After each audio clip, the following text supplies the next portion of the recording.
So I've just a week ago arrived back from Antarctica. We went out there for 7 weeks, myself, Ben Fogle and James Cracknell, and we have been taking part in the Amazon Omega-3 South Pole race. This is the first ever South Pole race which has happened. And the reason for the race being set up was because almost 100 years ago, Robert Scott and Amazon, a Norwegian explorer, were billed as having had a race to the pole. So 1911, 1912, they arrived at the South Pole, first time anyone had ever reached the South Pole, the geographic South Pole, 3 weeks apart. And when they returned, well, when Amazon returned, obviously he was a big hero.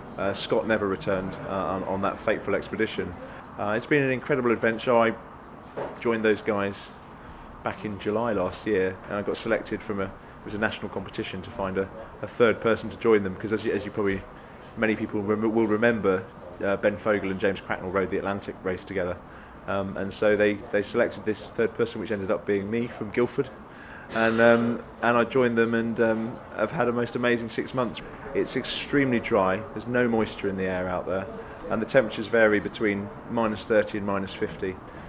The closer you get to the pole, the snow gets deeper, and the dangers out there are crevasses, and obviously the extreme cold and getting cold injuries. I can't feel the tips of my fingers at the moment, but it's slowly coming back. I found day 3 extremely hard.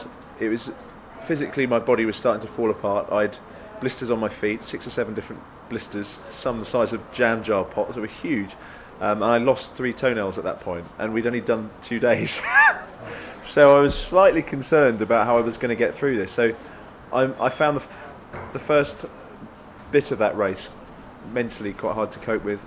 We all had moments where we dragged each other through it, and we dragged ourselves across the ice, and I'm very proud of what we achieved.